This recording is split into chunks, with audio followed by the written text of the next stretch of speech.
नमस्कार दोस्तों, मधुर कथाएं चैनल पर एक बार फिर से आपका हार्दिक अभिनंदन है। तो आज की मेरी कहानी का शीर्षक है शिव भक्त शिकारी। तो चलिए शुरू करते हैं आज की अपनी ये कहानी। बहुत समय पहले की बात है। एक शिकारी जानवरों का शिकार करके अपना और अपने बच्चों का पालन पोषण करता था। एक दिन शिकारी जंगल में शिकार के लिए निकला, लेकिन दिन भर भाग दौड़ करने पर भी उसे कोई शिकार न मिला। वह भूख प्यास से व्याकुल होने लगा। शिकार की तलाश में वह एक तालाब के किनारे बेल वृक्ष देखकर बैठ गया। बेल वृक्ष के नीचे शिवलिंग था जो पत्तों से ढका हुआ था। शिकारी यह बात नहीं जानता था। बेल वृक्ष पर बैठने का जगह बनाते बनाते उसने जो पत्तियां तोड़ी वे संयोग से शिवलिंग पर जा गिरी।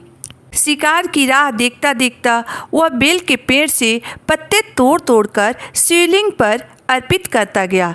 दिन भर भूखे प्यासे रहने के कारण शिकारी का व्रत भी हो गया और शिवलिंग पर बेल पत्र भी चढ़ गए। इस तरह वह अनजाने में किए गए पुण्य का भागी बन गया। रात्रि का एक पहर व्यतीत होने पर एक गर्भवती हिरनी तालाब पर पानी पीने आई। शिकारी ने उसे देखकर अपनी धनुष पर तीर चढ़ाकर ज्यों ही प्रत्यंचा खींची कि हिरनी बोली, हे शिकारी, मुझे मत मारो, मैं गर्भवती हूँ, शीघ्र ही प्रसव करूँगी। तुम एक साथ दो जीव की हत्या करोगे जो ठीक नहीं है। मैं अपने बच्चे को जन्म देकर मैं शीघ्र ही तुम्हारे पास वापस आ जाऊंगी, तब तुम मुझे मार देना। शिकारी को हिरनी सच्ची लगी। उसने तुरंत अपनी प्रत्यंचा ढीली कर दी और हिरनी घनी झाड़ियों में चली गई। कुछ समय बाद एक और हिरनी उधर से निकली। उसे देखकर शिकारी बहुत खुश हुआ कि अब तो शिकार मिल गया। समीप आने पर उसने जैसे ही अपने धनुष पर बाण चढ़ाया, हिरनी ने उससे विनम्रतापूर्वक निवेदन किया, हे शिकारी, मैं अभी थोड़ी देर पहले ही अपने पति से बिछड़ी हूँ, इसलिए मैं उनके वियोग से दुखी हूँ। अपने पति की खोज में जंगल में भटक रही हूँ। मैं अपने पति से मिलकर तुम्हारे पास आ जाऊंगी।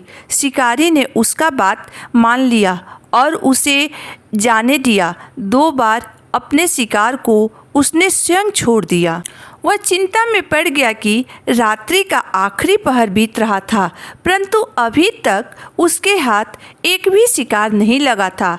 अभी वह सोच में पड़ा ही था कि तभी एक और हिरनी अपने बच्चों के साथ उधर से निकली। शिकारी उन्हें देखकर बहुत खुश हुआ, क्योंकि यह उसके लिए बहुत अच्छा अवसर था। उसने अपने धनुष पर तीर चढ़ाने में देर न लगाई। वह तीर छोड़ने ही वाला था कि तभी वह हिरनी बोली, हे शिकारी, मैं इन बच्चों को उनके पिता के हवाले करके शीघ्र ही तुम्हारे पास लौट आऊँगी। इस समय मुझे मत मारो।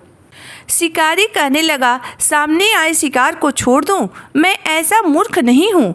इससे पहले भी मैं 2 बार अपना शिकार छोड़ चुका हूँ। मेरे बच्चे भूख प्यास से तड़प रहे होंगे।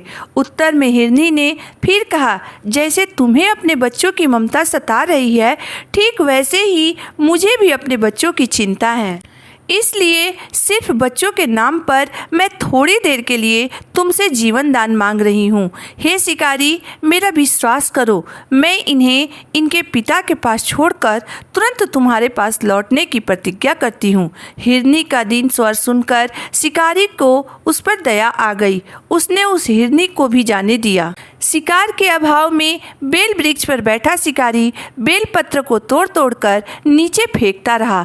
थोड़ी ही देर में एक हिरन उसी रास्ते पर आया। शिकारी ने सोचा कि इसका शिकार वह अवश्य करेगा। शिकारी की तनी प्रत्यंचा देखकर हिरन विनती स्वर में बोला, हे शिकारी भाई, यदि तुमने मुझसे पहले आने वाली 3 हिरनियों को तथा उसके छोटे छोटे बच्चों को मार डाला है तो मुझे भी मारने में देर न करो, ताकि उनके वियोग में मुझे एक क्षण भी दुख न सहना पड़े। मैं उन्हीं 3 हिरनियों का पति हूँ। यदि तुमने उन्हें जीवन दान दिया है तो मुझे भी कुछ क्षण के लिए जीवन दान देने की कृपा करो। मैं उनसे मिलकर तुम्हारे सामने उपस्थित हो जाऊंगा। हिरन की बात सुनते ही शिकारी के सामने पूरे रात का घटना चक्र घूम गया। उसने हिरन को सारी कथा सुना दी। तब हिरन ने कहा, मेरी तीनों पत्नियां जिस प्रकार प्रतिज्ञाबद्ध होकर गई हैं, मेरी मृत्यु के कारण वह अपने धर्म का पालन नहीं कर पाएंगी। जैसे तुमने उन्हें विश्वास पात्र मानकर छोड़ा है, वैसे ही मुझे भी थोड़ी देर के लिए जाने दो। मैं शीघ्र ही उन सबके साथ तुम्हारे सामने उपस्थित होता हूँ। रात भर उपवास रहने के कारण उस शिकारी का सोमवार का व्रत पूरा हो गया और रात्रि जागरण तथा शिवलिंग पर बेलपत्र चढ़ाने से शिकारी का हिंसक हृदय निर्मल हो गया। उसमें भगवान शिव की शक्ति का वास हो गया था। धनुष तथा बाण उसके हाथ से सहज ही छूट गए। भगवान शिव की कृपा से उसका हिंसक हृदय बेहद करुणा भाव से भर गया। वह अपने अतीत के कर्मों को याद करके काफ़ी पश्चाताप की ज्वाला में जलने लगा। थोड़ी ही देर बाद वह हिरन अपने पूरे परिवार के साथ शिकारी के समक्ष उपस्थित हो गया ताकि वह उनका शिकार कर सके, किंतु जंगली पशुओं को ऐसी सत्यता, सात्विकता एवं सामूहिक प्रेम भावना देखकर शिकारी को अपने आप पर बहुत गलानी हुई। उसके नेत्रों से आंसुओं की झड़ी लग गई।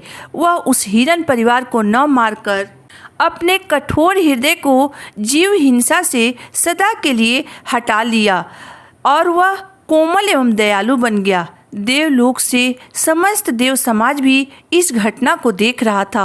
वह शिकारी का व्रत पूरा होते ही शिकारी पर पुष्प वर्षा करने लगे। तब शिकारी तथा हिरन का परिवार भगवान शिव की कृपा से मोक्ष को प्राप्त हुए और स्वर्ग लोक चले गए।